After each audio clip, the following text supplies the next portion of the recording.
Today, I'm testing something different, a structured Gemini workflow that claims to be faster and more organized than Google Scholar for literature search.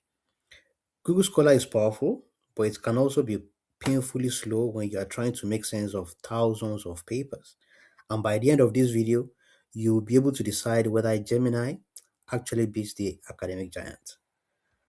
So before we go into each step, we will first insert a topic or research question depending on the stage you are in. This tool will create a report plan. So what I'm going to do is I will paste a topic here, which is distance learning and academic outcomes in higher education in the UK. So this is the topic that I am interested in, and I will first of all change from this, click on tools, click on deep research because that is what we want to do. The sources is search, which is fine. So search means it's going to search the web. So I'm going to keep that as it is. Depending on your context, if you've got some other academic sources within your drive, feel free to click on drive if that is your situation. But in my case, I'm only relying on data from the web, so I need to unclick that. Don't forget that in other circumstances, there could be that you have some academic sources or yeah in your notebook. So all you need to do is just click on notebook. When you click on notebook, you see a list of all your notebooks. Look for the one that is that contains all the academic sources that you want to use for this literature review, and then click on it and then proceed. But make sure that this uh, one is changed to fast, okay, and not thinking. Then we will click on submit.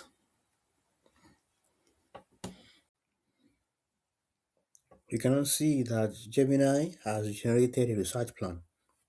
The purpose behind this is that Gemini will help us to pull the most important academic sources on this topic or question, whatever the case may be, that will serve as the basis of this chat thread, because there's going to be subsequent questions that we're going to ask the gem. So what I'm going to do is you need to make sure, of course, you check the plan and the plan aligns with how this gem is built to work, and it definitely aligns with what it's meant to do.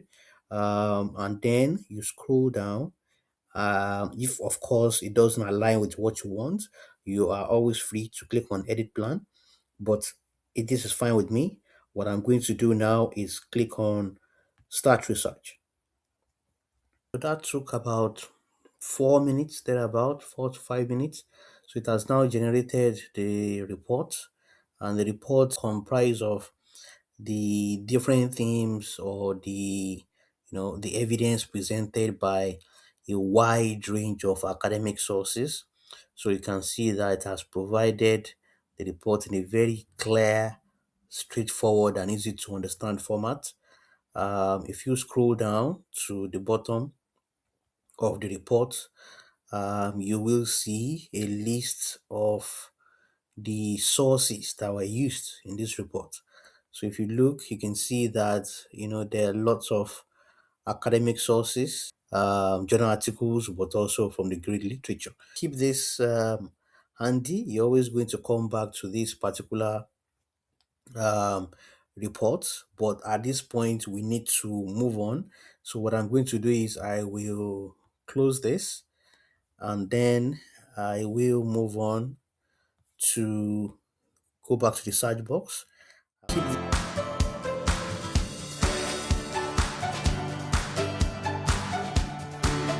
this gem has been created in such a way to follow a clear step, one activity over the other.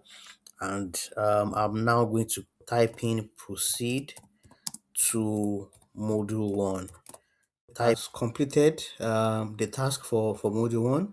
So you don't forget, again, the first task is to clarify the research question.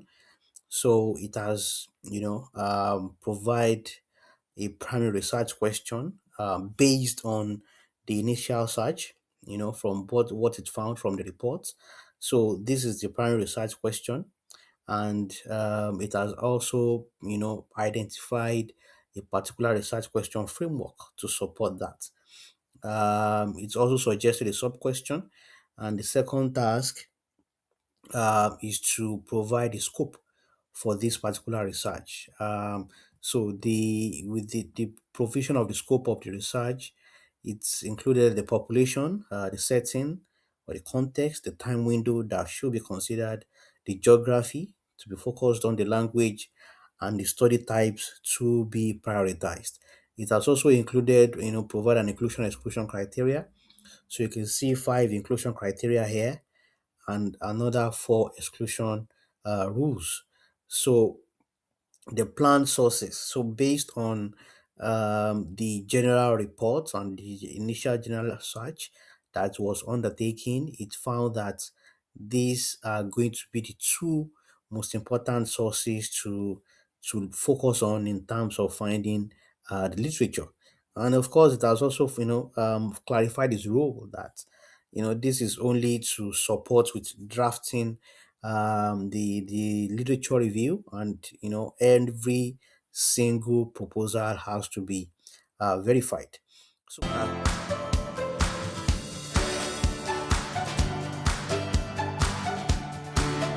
I will insert proceed to module 2. The purpose of this part is that it generates a theme map. Okay, it generates a theme map, each with definitions, sub-themes, and exemplar papers. So it has, restated the research plan summary. It's also gone ahead to provide a thematic synthesis. It has provided some high-powered themes that I can help me start my literature review journey. And of course, it's gone ahead to include some executive summary on the methodology that was provided based on the sources. So you can see that it has provided some key arguments, the methodology used, and of course some reasoning limitations. And at the bottom here, there it now provided some critical gaps. Don't forget, in literature review, you want to stop a literature review from being infinite. You don't want to keep reading and reading. Okay, so this is something that has turned your literature review exercise into something that you can actually see, test, as well as control. So at this point, it's ensuring that you're not just only collecting data or not only collecting papers, but you are also, as you're collecting papers, you're looking for um, to identify critical gaps within the papers that you are collecting. So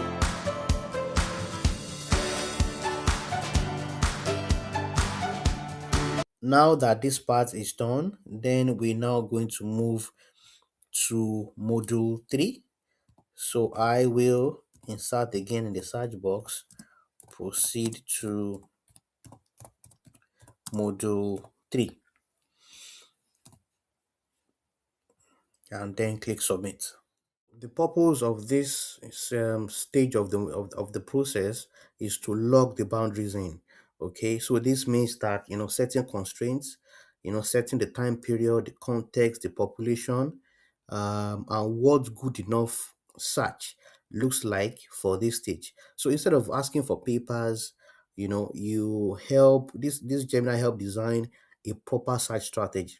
It breaks the question into concepts, generates synonyms, as you can see, build Boolean search strings for academic databases, and create a separate plan for grey literature, as you can see here. So clearly, it has provided search strings, it has provided Boolean operators, and potentially some sources that is important to prioritize. Once that is done, of course, it has also provided a stopping rule. Okay, that is the level of saturation, for example, the data limits, the language you're supposed to stick to, and the volume threshold. Google Scholar normally would not do this for you.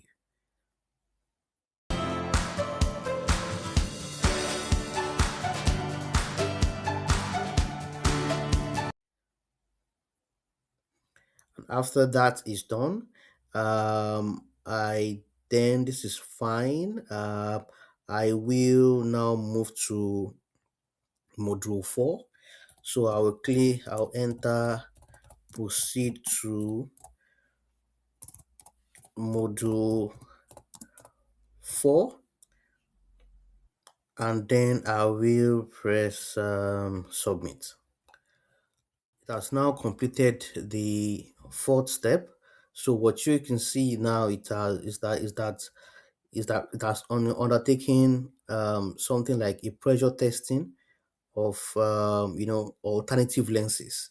That is the key two lenses through which the literature review can be undertaken, and that has been classified into the applied, as you can see here, and the theoretical.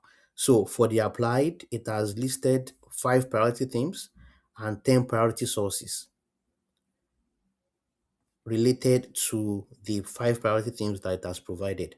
And it also includes instruction for explicit things that should be excluded from the search.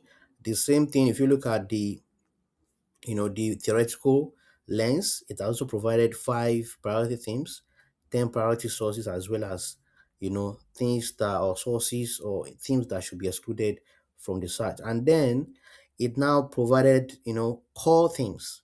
So these core themes, you can try to compare it with the previous themes that you've got.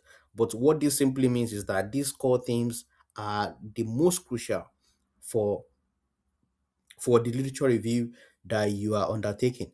And it has also went ahead to provide a theme map and interpretation in terms of the different clusters under which the themes belong to, and of course attached this is the main theme, and these are the sub themes that appears under them. Also, there is this comparative synthesis table which identify some key sources, their core arguments, the methodology, and the divergent findings. Okay, that then it has now went ahead to provide some critical research questions based on what this has done. So if you the good thing about this workflow is that it helps you to narrow down on researchable topics or researchable research questions from the original topic or from the original research question, depending on the case. So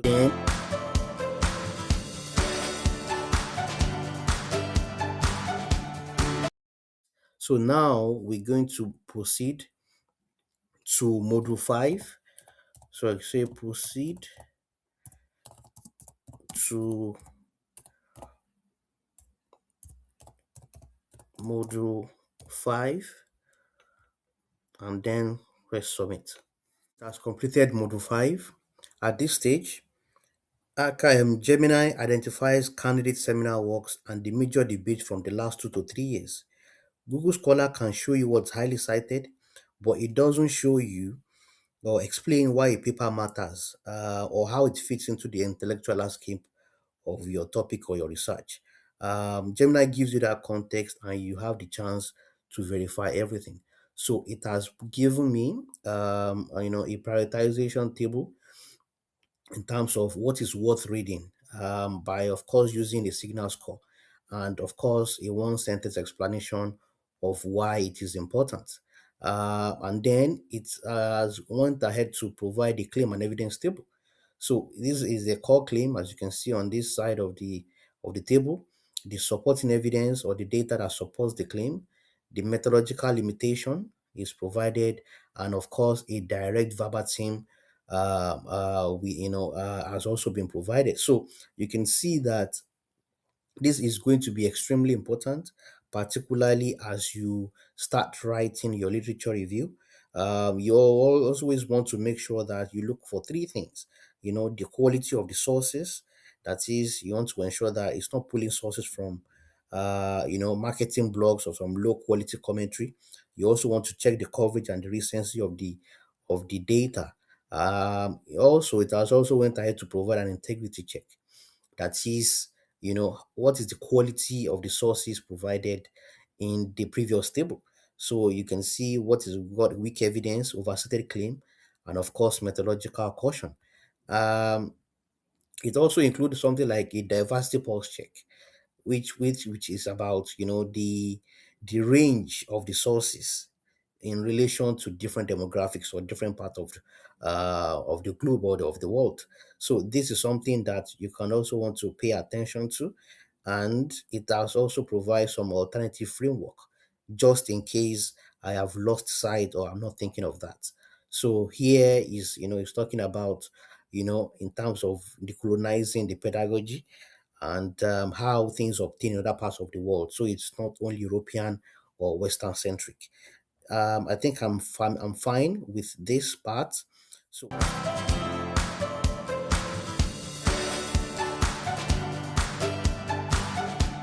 I will do now is to now move to the last stage.